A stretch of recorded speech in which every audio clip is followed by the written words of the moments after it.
July 1780 America Britain కి against గా freedom కోసం ఫైట్ చేయాలని డిసైడ్ అయిన రోజు. అయితే వాళ్ళకు ఒక విషయం క్లియర్ గా తెలుసు, వరల్డ్స్ మోస్ట్ పవర్ఫుల్ ఎంపైర్ ని డిఫీట్ చేయడానికి వాళ్ళు ఒక్కరు సరిపోరని. సో స్పెయిన్ బ్రిటన్ మీద వార్ డిక్లేర్ చేస్తా అని చెప్పింది. ఫ్రాన్స్ అమెరికాకి మిలిటరీ ఎలై అయ్యింది. డచ్ ఫినాన్షియల్ సపోర్ట్ ఇచ్చింది. ఈ కంట్రీస్ అన్ని అఫీషియల్లీ అమెరికా సైడ్ నిలబడ్డాయి, ఫైన్. అయితే ఇక్కడ నుంచి థౌజండ్స్ ఆఫ్ కిలోమీటర్స్ దూరంలో ఇంకొకరు అమెరికాకి హెల్ప్ చేశారు. Someone America never met. No alliance, no treaty, no diplomatic agreement. ఆయన తెలియకుండానే అమెరికా స్టోరీలో ఒక పార్ట్ అయిపోయారు. అతనే south Indian kingdom Mysore ruler Hyder Ali.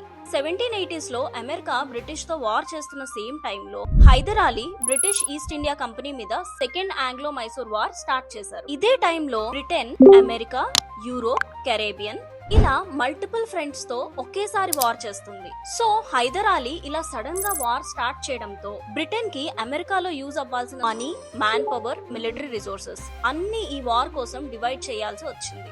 ఇవి ఇలా డివైడ్ చేయడం వల్ల అమెరికా వార్ గెలవడానికి యూజ్ అయింది. హైదర్ అలీ అమెరికా కోసం ఫైట్ చేయలేదు. He was fighting Britain for his own reasons, and in doing so అతనికి తెలియకుండానే he added pressure to Britain and help America. Thousands of kilometres దూరంలో జరిగే ఒక్క ఈవెంట్ ఎక్కడో వేరే కాంటినెంట్ లో జరుగుతున్న వార్ డైరెక్షన్ ని మార్చేసి, అది కూడా without either side realising it.